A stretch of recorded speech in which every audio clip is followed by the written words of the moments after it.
All right, notebooks out, pens out, eyes and ears. I need 40 minutes of focus. Today would be class 6.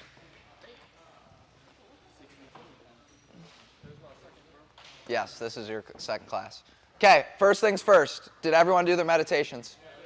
Okay, what did we learn? What are our reflections from it? Questions, concerns?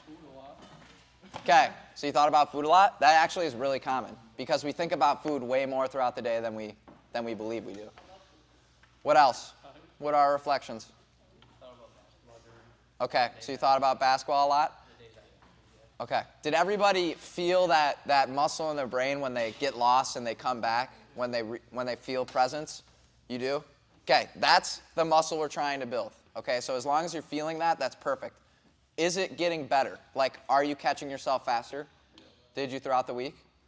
Okay, so that also means it's working. Does anybody have any real-life examples? Like, in their real lives, like some kids in my class have said, they notice how lost they are in conversation sometimes. And they caught themselves in the moment. That's exactly like it is in the meditation. Does anybody have any real-life examples? Like I'm listening to a TV show or watching a TV show. And just not paying attention? Okay, and you caught yourself? That's awesome. That's perfect. Or like if you're like reading something and you realize you read through it all, but then you don't remember. That's a perfect example. Were you raising your hand? Yeah, like driving sometimes. Yep. Staring at the road and all. That's perfect. Okay, so when we're lost, that's mindlessness, okay? And the whole purpose of catching yourself, resetting, is mindfulness. Cool? Did you guys watch any of the other videos? It's okay if you didn't. Okay. Make sure you get to that at some point. Obviously, you can't knock them all out in 1 week, but it's going to help these make a lot more sense if you go back and watch those. Cool? Because it's progressive. And we threw you into the middle of it, which is why we made videos and why we record these. Cool? All right. Let's write down the date. Today's topic is going to be about energy and space within the mind. So it's July 15th. Energy and space. Okay. First, how does anybody want to guess how this has anything to do with sports psychology? Parkview boys should have a closer guess because I've talked about energy a lot. Energy has to deal with how hard you're going to do something. Okay. So who wants to try and define energy for me? You can give examples. In what way? Like, what is energy? Oh, energy and space. That's the topic of today's class. Energy's kind of like effort. Okay. The more energy you put into something, the more effort you give. That's good. So you can think of energy as fuel, right? So it's something that fuels whatever you're doing. Space is the container of energy. So within the mind, let's talk about this. Do you have infinite energy? No. Okay. So what does this mean? If we use energy on some things, does that mean it takes away energy from other things? Yes. This is very, very important. That's called opportunity cost, right? So say I'm spending more time in the past or the future. Turner boys, you weren't here for this, but past and future, are those just thoughts? They're just thoughts. They're not the actual real experience themselves. So who do you think grows faster? People that spend time in the past or future, or people that spend time here? In the present. So when we're spending energy in the past or the future, is that an opportunity cost for the present and what you can do now? So you're limiting your growth that way. Does that make sense? So let's write that down. Opportunity cost. When I spend energy somewhere, that means I'm spending less energy in the other place. And that example I gave is like basketball, right? Say you're getting hung up on the 4 misses you had 5 minutes ago, right? Is that preventing energy into the moment and into the intention of how you respond to those misses? Yes. Okay? And so space is the same concept. So if it's the container of energy within the mind, do we have unlimited space within the mind, meaning how much we can think about at one time? No. It's finite, just like energy, right? So that's how that whole opportunity cost works. When energy is being spent somewhere, okay, so let's say this is my mind half thinking about what I'm going to do or what I'm going to eat, TJ, right? It's half thinking about that. So that means there's less energy here being spent on what you can do right now. And what have I said is our only controllable, boys? Well, yes, you can only control something in the present. That's beautiful, right? You can't control something in the future or past. That's why a lot of people that are in the future worry a lot. That's why a lot of people that are in the past a lot aren't as happy, okay? Intention. Intention is what makes us powerful. The ability to deliberately do something in the moment, that's what creates change and that's what creates growth. Does that make sense? So essentially what this whole topic is going to be about is we want to create more space within the mind to give more intention to the moment. Does that make sense? And what you can do right now. You can't grow thinking about the future. You can't grow thinking about the past. You grow by what you do now. Does that make sense? So same concept. If we have more space, okay, with our energy, meaning our energy can be used more here, all right, that means we have more what potential? Beautiful. Let's write that word down. Growth potential. Turner boys, is this kind of making sense, even though I'm using words that I've used in other speeches? Okay.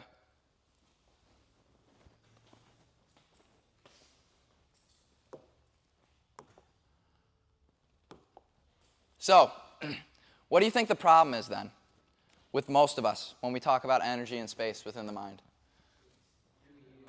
Well, do we use energy poorly within the mind? Yeah. We're never really focused on things that actually help us. We're always focused on things that are either wasting our time or we can't do anything about, correct? And so then that covers up more space within the mind that you could be using for the moment and what you can intentionally do now, which is what actually creates change. Does that make sense? The cause of this, boys, I want you to write this down, is something called attachment and wanting. These are the main reasons we use energy and space in our mind poorly. Got that, Keegs? You got it written down? Attachment and wanting. Okay? So what is this? Does anybody want to guess? Has anybody heard of these terms before? What is it? Attachment is like something like grabbing a hold of another thing. Okay. That's a good. What's wanting? Something that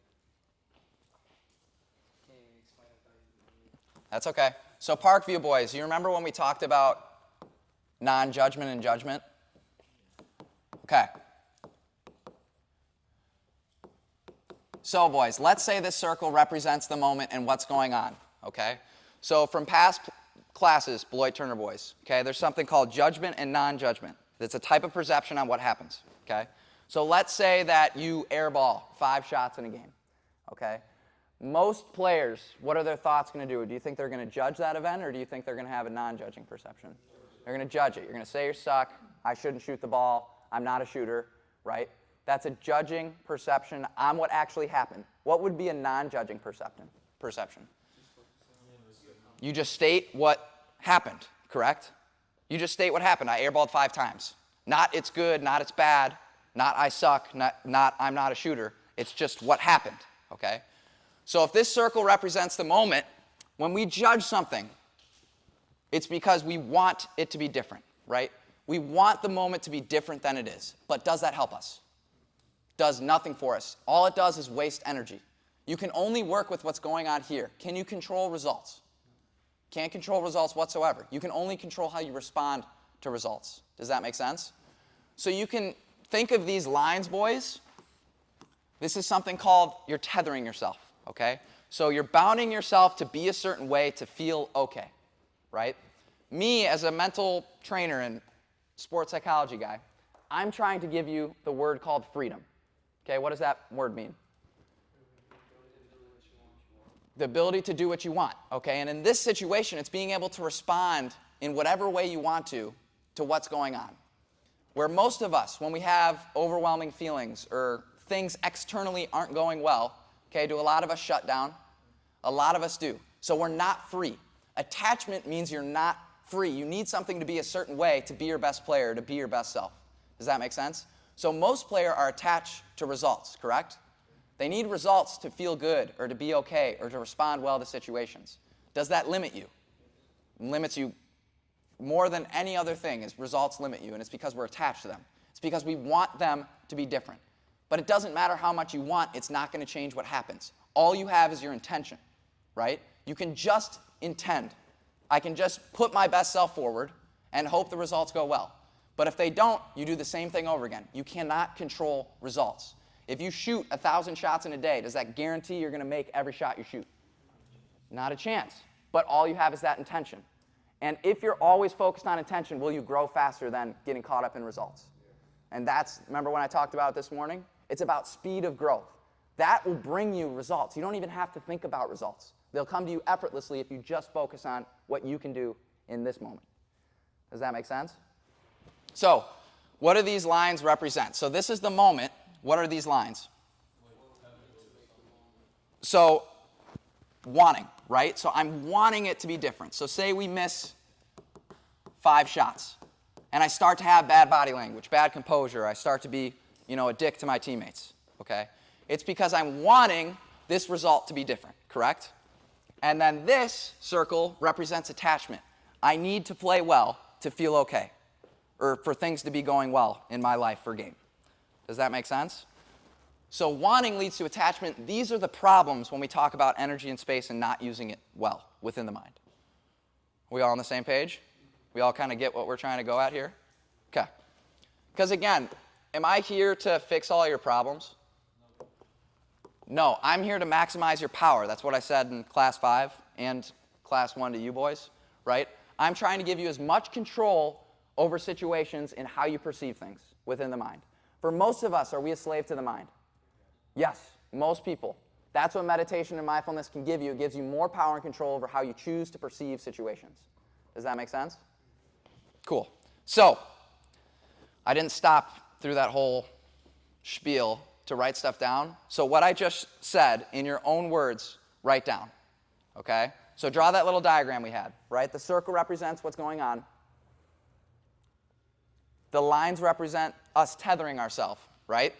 What's the line? It's when we want, right? We want the moment to be different than it is. And wanting leads to what? Attachment. And are we limited if we have a lot of attachments? Yes. Is it about being perfect and getting rid of all attachments? No. It's about slowly having less of them, especially when we talk about results in sports, so that you can play free.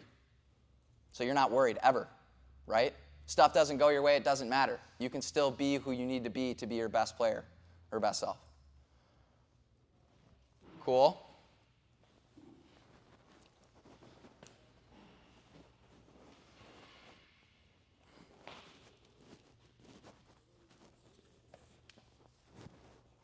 Okay?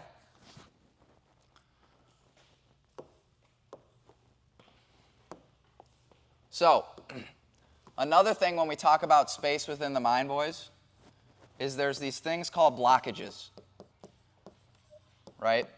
So, have you ever had an experience where something didn't go your way and your mind just couldn't seem to get over the experience? It just kept popping up and you couldn't get over it. Okay, that's called a block within the mind, all right? What I'm here to teach you is something called flow, okay? So, boys from Parkview, you learned a little bit about the flow state, right, in class 2. And Turner boys, eventually when you watch those classes, you'll learn about that. What's the flow state? Well, yes, most people when they're in the flow state in basketball, they're hot, right? They can't miss. Why is that?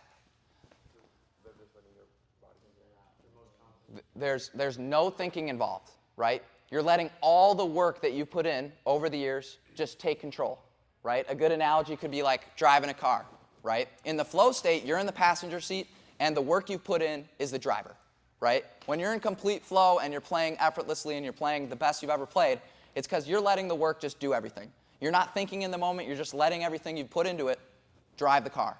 When we have problems, it's when we try to overthink, right? We reach over the steering wheel to try and drive, and what happens to the car? It goes all over the place, right? Flow has to do with saying yes, right? So when I have bad experiences or something in my game doesn't go well, right? Having flow, or something called being like water. Do you guys know who Bruce Lee is? Okay, who is Bruce Lee? He's a famous actor, okay, but he also was really well known for his philosophy, okay, and martial arts. Okay, and he wrote this book. It's called Be Like Water, and that was one of the first things that got me into sports psychology. But essentially, can you hurt water? No. If I punch water, what does water do? It forms with it. It forms whatever's trying to hit the water, correct? So any experience you have in life, essentially what being like water is saying yes. I'm saying yes to this moment, right? I'm going to take whatever experiences I have, and I'm going to use that to my advantage. I'm not going to fight it, right? I'm not going to want it to be different. Does that make sense? So these blockages, most of us get caught up here because we want it to be different than the way the moment is. But water does what? I drew that poorly, but it forms with it, right? It forms with the block. It doesn't try to resist the blockage. Does that make sense? Because the only way to figure out our problems is what? Through them, okay? Avoiding or resisting or wanting the moment to be different is not going to solve your problem. Say yes to it. Use it to your advantage. Does that make sense? And how we learn how to do all of this, boys, is learning how to let go. I'm sure you've heard that two words a lot. Have you heard people tell you to let go? Is it that simple, though? No. And I'm going to teach you specific things and activities within the mind that we can do to learn how to let go. But essentially, if you remember that diagram, when we want, it creates lines, correct? Okay? Letting go is learning how to just give up that wanting. Does that make sense? Does that mean you're not going to have wanting in your life? No. Okay? But when we learn more about mindfulness, we see that wanting and just let it go. It comes and it goes, and we're going to learn that ability. Cool? Do we kind of get all the phrases so far? It's okay if we're lost. Okay. Cool. I'm already ahead. It's beautiful. So, energy, all right? We talked about energy. It's something that fuels something, correct? So, attention is our superpower within the mind. It starts with attention and where we place our attention, right? Intention is when we use our attention in a specific way. Does that make sense? So I'm deliberately using my attention in a way I want to use it in the moment. That is intention of attention, okay? When we put attention on something, energy follows attention. Does that make sense? If energy follows attention, okay, whatever that energy is on is going to make it what? Grow, right? Now, can you grow good seeds and can you grow bad seeds? Yes, okay? Growing can also mean it can go in the opposite direction, right? So if our attention is stuck on more negative thoughts or negative results, what is it going to create more perceived events? Problems. It's going to create more perceived events because that's where the energy is going. Does that make sense? So I want you to draw a diagram. You can write the words attention, okay? So when I have attention, and what's intention? Yep.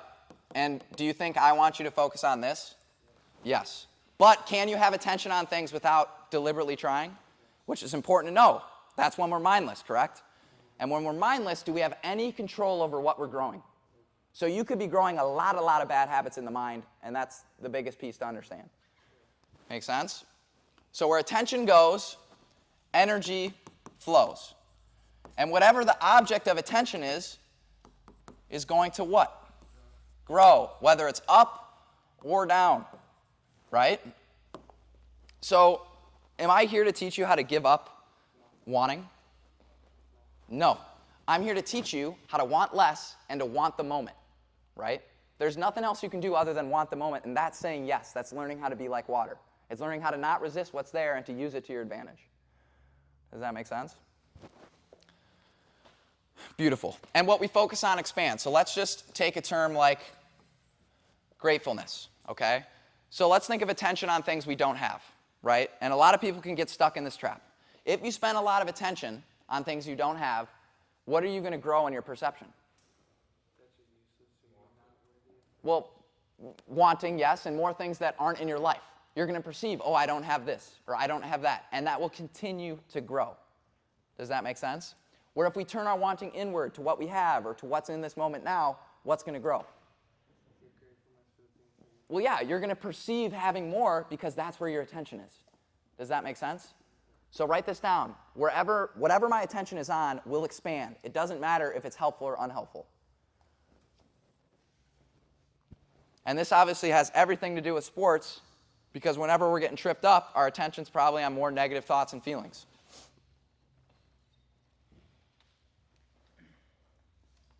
Are we kind of getting energy? So you said whatever my attention is on will expand, and then what was the rest? Good or bad? Whether it's good or bad. That's important to know, right? And mindfulness, right, is the solution I've talked about in this whole summer to mindlessness, right? And when we're mindless, that means our attention's on things that we can't control. Mindfulness gives you more power over what you grow with your energy. Make sense?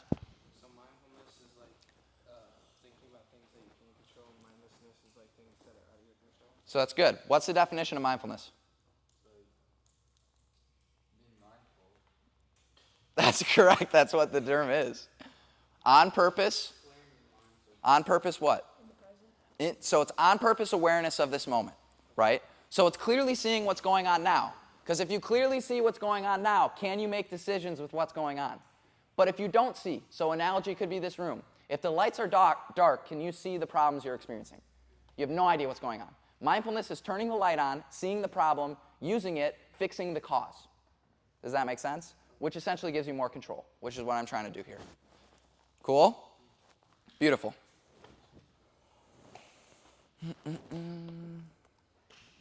Okay. One thing we'll talk about in space, I've already talked a little bit about blockages, okay? But we talked about it with time. So class number 2 was our speech about time. And already today I've said the past and future are just what? They're just thoughts. Most people, do they get tripped up in just those thoughts of the past and the future? Yes, okay? So we can think of that like carrying around heavy bags in our mind, right? As I'm walking through the moment, I'm thinking about what just happened, or I'm thinking about what's going to happen, and never actually being just fully here. So you literally feel heavier mentally. Your body will feel heavier if you're holding on to more things. And learning how to let go is dropping those bags from whatever you're experiencing in the moment. So you can always be free now. Does that make sense? So let's write that down. The more you let go, the lighter you'll feel. Literally. Because you're not holding on all this baggage into the moment. You can always reset.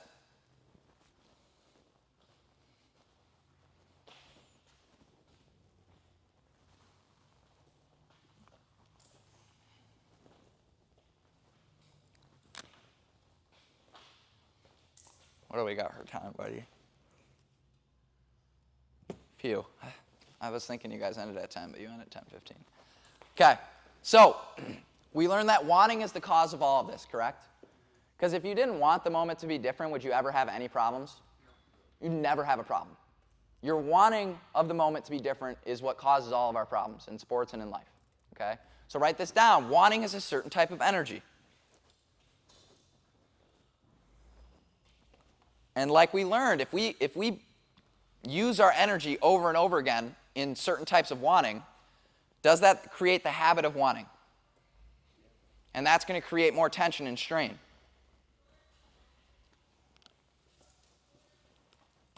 Okay? So now, let's talk about the term resistance. What does resistance mean? Feeling a pushback or like a pullback on something that's That's good. Yep, so resistance in terms of the mind is, say we have the moment, right? Let's think of an experience in sports, AJ, that you didn't enjoy. Monroe? Monroe. We played Monroe. Okay, so you lost? Okay, beautiful. So they lost to Monroe. That is what happened objectively, right? Turner lost to Monroe. Beautiful, okay? Resistance is what happens when we want the moment to be different, right? So we said that line is wanting, correct? That line's also resistance, right? We're fighting with what happened, okay? And when we're fighting with what happened, are we going to be able to play free or have any flow? No, right? Resistance comes from us wanting. Attachment creates more resistance with what's going on, right? So if we learn to stop doing that, to stop wanting the moment to be different and to just want the moment to be as it is, we're going to have way less problems. You're going to grow a lot faster. You're going to play a lot better. Does that make sense? So write that down. It's about learning how to want now. It's not about learning how to change the moment.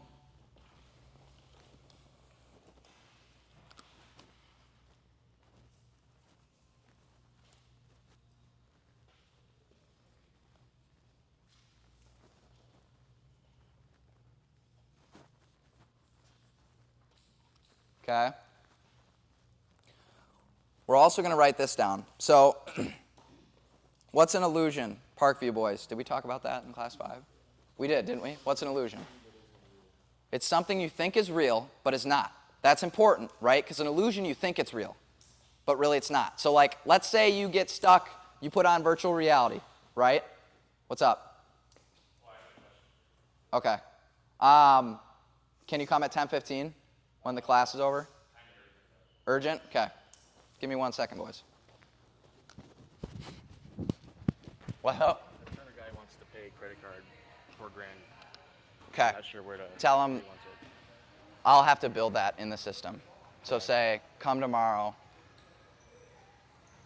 I'll just talk to him. Okay. Say, Jack has to build it in the system still. Should I get his phone number then? Yeah. If he's not going to write a check, tell him I need to put it in the system. I'm not going to be here for sports side. Okay. Sounds good, buddy. All right. Sorry, y'all. We good? Okay. What was I just saying before I left? Oh, yeah. So virtual reality. So let's say you put virtual reality on and you forget you put it on, right? You think it's real, but is it really real? No. That's a good example of an illusion, okay? In this instance, wanting can be a huge illusion in making whatever the object of wanting is seem like it's going to help us, right?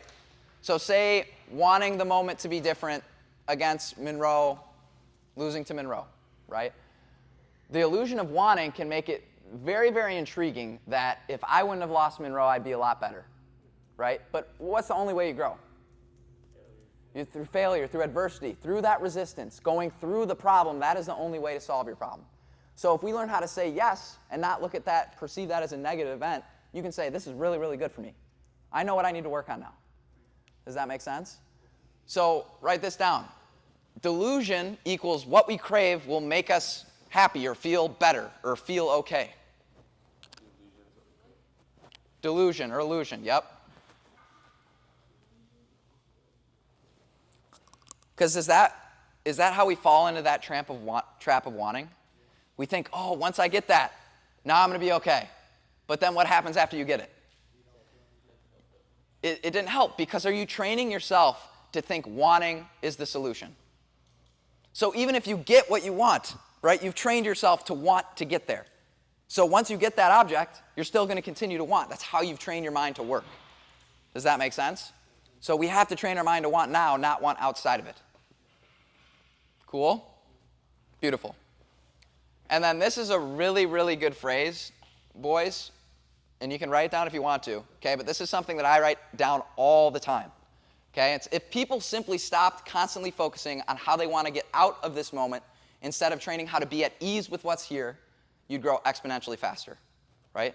You're always thinking, how do I get outside of this problem? But you're never thinking, how can I work with it and be at ease with it, right? That's how you're going to grow really, really fast. Cool? Because think about it. Is that what we all do when something hits us? We just want it to be different? Or we think the solution is outside of the moment? So let's write that down. This is probably the most important insight you'll learn in today's class. The answer is always here. It can never be anywhere other than here. Because now is the only moment that's real. So whatever you're looking for or struggling to find, it's somewhere in the moment. Does that make sense, boys? You don't have to want outside of the moment. Don't let wanting trick you. It's not outside the moment. It's somewhere here. It's working with what's there. Cool? Okay, so what do we learn letting go is? Being able to be okay with what's happening and figuring out how to fix it. Perfect, because the only thing you can control is your response, correct? Because life's always coming at us. Results are always coming at us. We can't control them. They happen to us. All we can do is intentionally respond to it, correct? So saying yes is step one. Write that down. Say yes more. And what that means is when things happen to us, we need to say yes to that more instead of saying no, like Monroe beating Turner, right? Say yes, this is great. This is perfect. This is exactly what I need to get better, right? To whatever we're striving towards. Okay? This is a great one. Can you fix thinking with thinking? No, right? We fall into this trap all the time. We try and think our way out of problems, but that's not how it works, right? Just be mindful. Be aware of what's going on now and work with it, right? Wanting is trying to think of some alternative moment that could have happened that would have made my life a lot better. Like thinking about Monroe, right? Man, I wish we'd have just won, right? That's that concept. You can't fix thinking with thinking. Okay? The breath is really, really good. So you boys, I haven't talked about the breath a lot, but why is the breath perfect for meditation? Why is that normally the object of meditation? It gives you something to focus on, okay? But where is it always? It's always here. You never do not have the breath. So it can always save you from whatever you're trying to escape and experience. Does that make sense? The breath stabilizes you, right? So say you're working with something overwhelming or something didn't go the way you wanted to. The breath can stabilize you in that moment, calm you down so that you can now work with it. Yeah, to become mindful. Does that make sense? To get you into that state. Cool? Beautiful. Okay? Now, what does surrender mean? Okay, that's good. So most people think that surrender is giving up, right? Or surrender when we're talking about war, right? So when we talk about surrender within the mind, it's giving up that control of something outside of the moment, right? So say we have a goal, right? And goals can be a huge, huge trap, boys, right? Because we fall in love with goals, we fall in love with thinking about them, but once you set the goal, doesn't matter how much you think about it. Doesn't get you anywhere closer, right? A good analogy I like to use is destination, right? So say your parents are going to Chipotle, right? On the way to Chipotle, do they put in Chipotle over and over and over again? No, they set it and forget it. That's how you should look at your goals, right? Surrender to your goals. If you do everything you can to put in the work, to be present, to be intentional, to do the best you can possibly do with your controllables, that gives you the best chance of reaching that goal, right? That's what surrender is, okay? So write this down. Surrender is not giving up. It's giving up trying to control things you can't, which would be the future. Does that make sense, boys?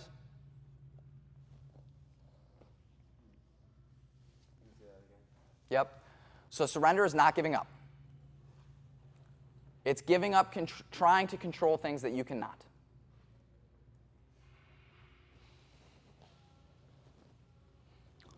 So like say we have a goal and we're worried about this goal. We're worried and we're not going to make this goal, right?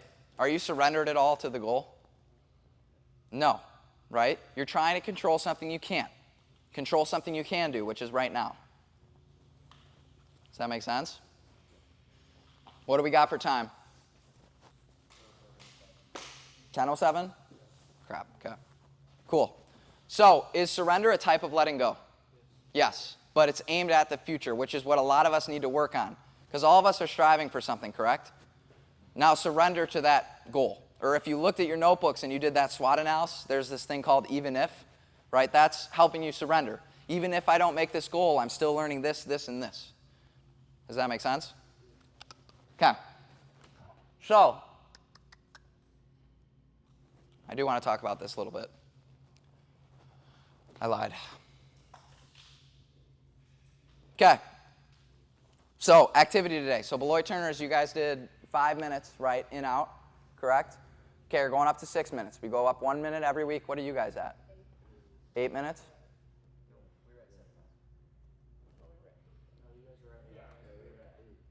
Okay, so now we're going up to 9. Okay, listen. Now, everyone's doing the no moving. Okay, so you're doing your best to not move. We're doing the same concept. In and out, when you get lost, you come back. That coming back muscle, is that turning on mindfulness? Yes, okay. I can't just give you a new one yet, you guys, because you're not well suited enough in the basic fundamental of learning about meditation, okay? So we have to do that again. But I'm also going to add one of these a day, okay? Surrender has to do with fear, correct? Whenever we talk about fear or worry, we're worried about something in the future. We're not going to make our goal. Something's going to go wrong, okay? So surrender has to do with fear. And that's what we want to learn to do today, is learning how to let go. In our meditation, right, when we catch ourselves being lost in something and we come back to the moment, we let that thought go, is that building the muscle of letting go? Yes. Let the thoughts come, let the thoughts go. All you're trying to do is be perfectly aware of what's going on and seeing clearly. Cool? So we are working on letting go in that object of getting lost, coming back, let the object go. Does that make sense? But to work on surrender, we're going to do a little journal activity. Once a day, you're going to think of some of your biggest fears or some of the biggest worries or some of the biggest problems that you have mentally. Write it down, okay? And mentally journal, go through an exercise of surrendering to whatever that struggle is. And telling yourself, you know, I'm going to be able to handle whatever happens. So I'm not going to worry about what happens because I can only focus on what's here. I can only control what's here. Does that make sense? So however you would think of that in your own words, you'd write about. Okay? So right now, let's start with that. So one huge fear, problem, or worry that you have in your game or life, write it down right now. Give you a couple minutes to think about it.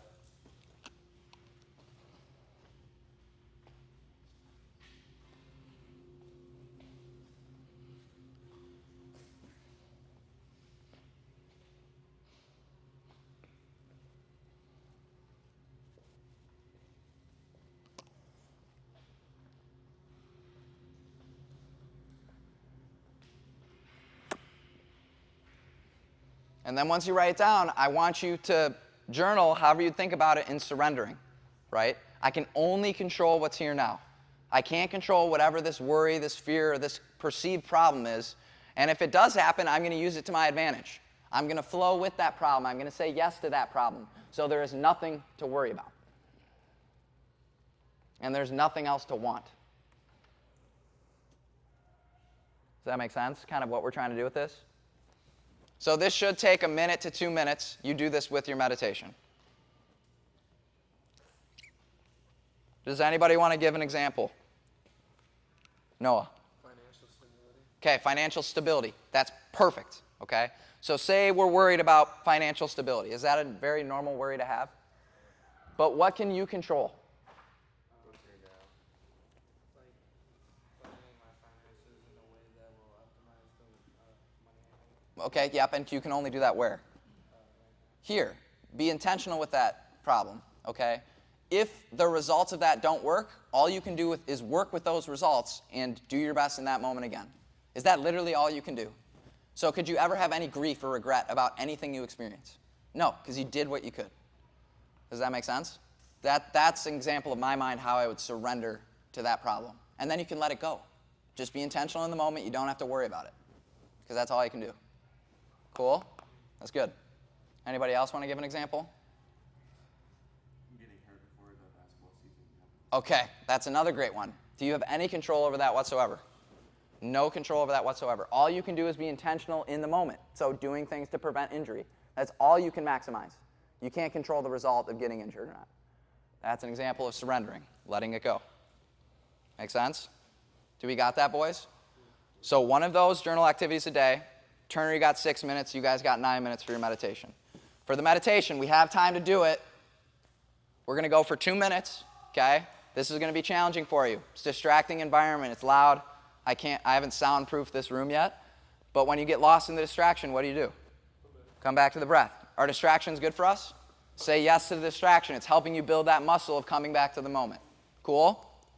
Meditative positions. We're not resting on the backrest. Our spine's straight.